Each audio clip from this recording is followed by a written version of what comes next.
రంగనాథ్ గారు డిఆర్ఎఫ్ సహాయక చర్యలను పరిశీలిస్తూనే కబ్జాల దుష్ప్రభావాలపై కూడా ప్రజలకు అవగాహన. ఎవరు నవాబులు గారు, ఎవరు లీడర్లు గారు, ఎవరు సెలబ్రిటీలు గారు నాకు సంబంధం లేదు. నేను ప్రజల మనిషిని.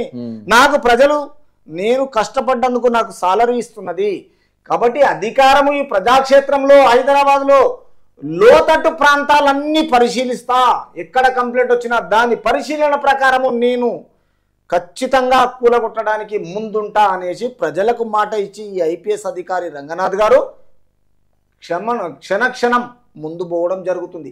వరద ప్రాంతాల్లో అడ్డంకులు క్షేత్రస్థాయిలో గుర్తింపు. అంటే ఇవి ఏవైతే వరదలు వస్తున్నాయో ఈ అడ్డంకులు ఎవరెవరికైతే జరుగుతున్నాయో క్షేత్రస్థాయిలో రాష్ట్ర స్థాయిలో అందరికీ గుర్తింపు ఉంది, ఆల్రెడీ తెలిసిపోతున్నది. స్వయంగా రంగంలోకి దిగిన కమిషనర్ రంగనాథ్ ఎక్కడ ఖాళీగా ఉండకుండా ఈయన ఎంత కష్టపడుతున్నాడో ఆ వర్షంలలో చూడండి, దాన్ని పరిశీలించడం చూడండి. బేగంపేటలో లోతట్టు ప్రాంతాలను పరిశీలిస్తున్న రంగనాథ్ గారు.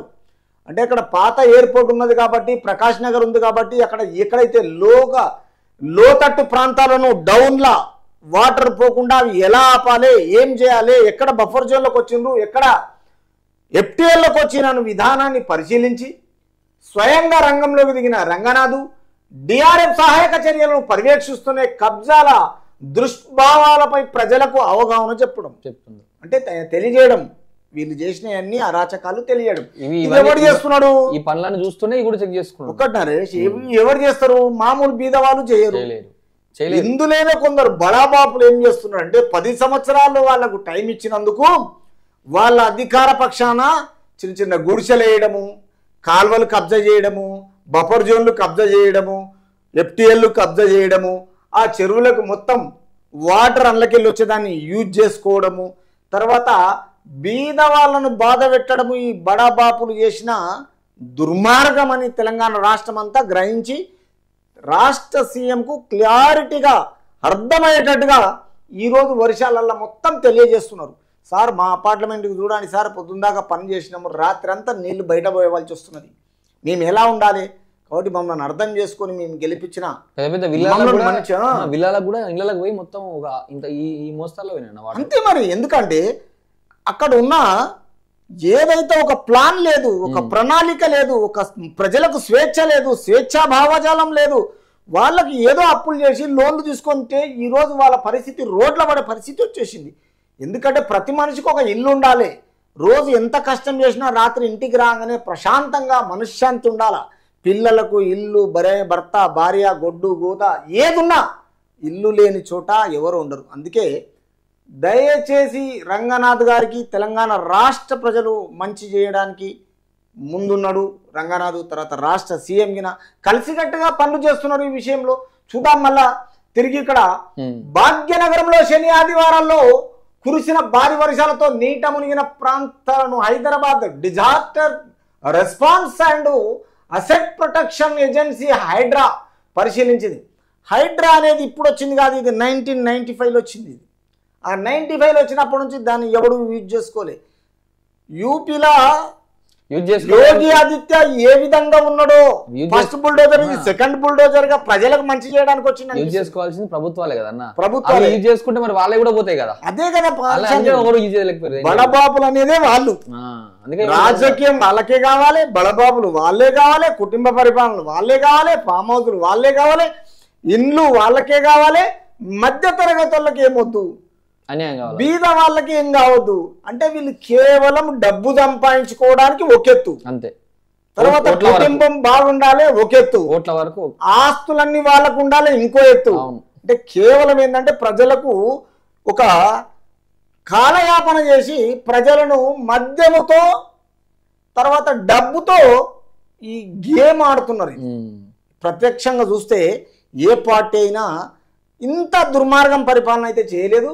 కానీ మరి ఈయన ఈ భారీ వర్షాలతో ఇంత కష్టపడుతుంటే ఈ హైదరాబాద్లో డిజాస్టర్ రెస్పాండ్ అని వచ్చి and asset protection agency Hydraa ఈ విధంగా అన్నిటికీ పరిశీలించింది.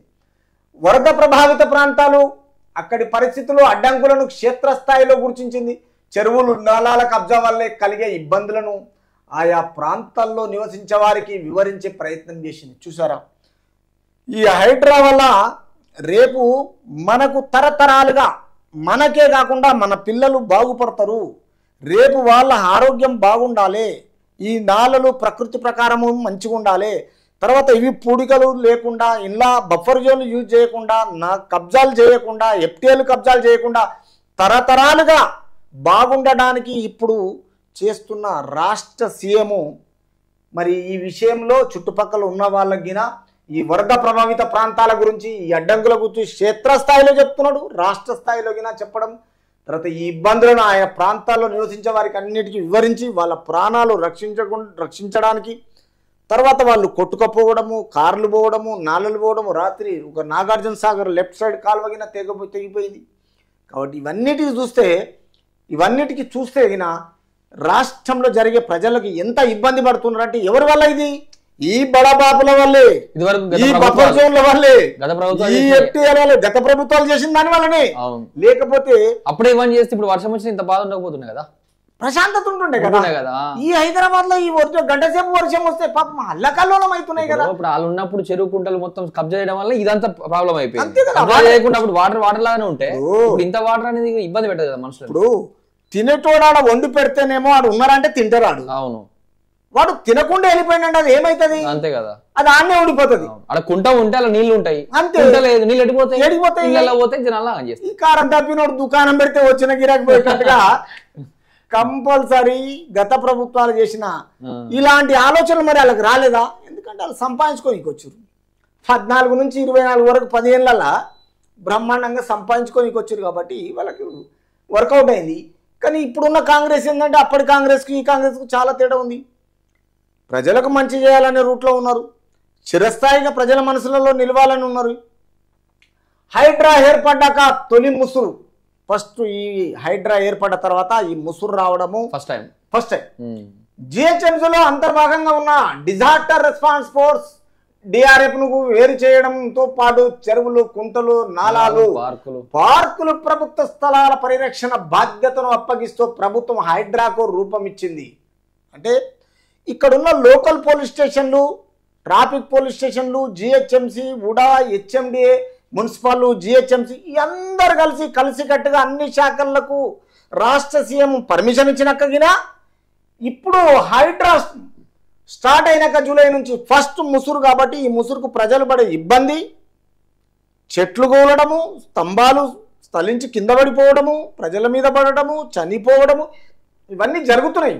కానీ ఈ విషయంలో డిఆర్ఎఫ్ను వేరు చేయడంతో పాటు చెరువులు, కుంటల, నాలాలన్నీ పార్కుగిన ప్రభుత్వ స్థలాలకు పరిరక్షణ బాధ్యతను మొత్తం అప్పగిస్తూ ప్రభుత్వము హైడ్రాకు ఒక రూపం ఇచ్చింది, అంటే ఆర్డర్ ఇచ్చింది. ఇదేది రాష్ట్ర ప్రజల గురించి చేయమని ఆర్డర్ ఇచ్చింది. ఇది ఈ మేరకు జూలై 19న ఉత్తర్వులు జారీ చేసింది. చెప్పానుగా ఇప్పటిదాకా జీవో 99 జూలై 19 తారీఖు అని.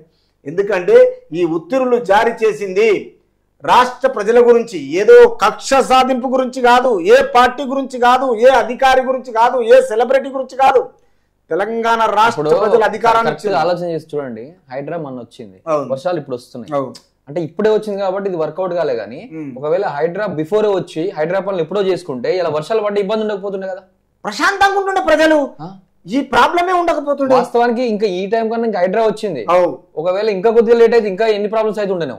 అదే కదా, ఇప్పుడు టెక్నాలజీ ఎప్పుడైతే పెరుగుతుందో ఈ జనరేషన్ ప్రకారము దాన్ని ముందుండి రాష్ట్ర సీఎం కనుకొని ఈ హైడ్రా జీవోని తీసుకొచ్చి ప్రజలకు మేలు చేయడానికి వర్షం ఇంకొక నెల 2 నెలల తర్వాత వస్తే ఈ మాదిరిగా అప్పుడు దీని విలువ తెలుస్తుంటది. ఇప్పుడు ఏంటంటే కొంచెం చేసే పనులే ఆటంకంగా ఇబ్బంది. ఇప్పటికే రాష్ట్ర ప్రజలకు అంతా తెలిసింది నరేష్. ఎందుకంటే వీళ్ళు ఎన్ని సంవత్సరాల ఏమేం చేసిండ్రు, ఏం కథ, ఏం సంపాదించుకున్నారు. ఈ పార్టీ వచ్చినప్పటి నుంచి 10 సంవత్సరాలు చేసినోడు ఏం లేదు, కానీ 8 నెలలు చేయమంటారు. మిగులు బడ్జెట్ ఉన్న రాష్ట్రాన్ని అప్పులపాలు చేసి అప్పులు కట్టుకుంటే చేసుకుంటూ వస్తున్నారు, ఏది అమ్మకుండా.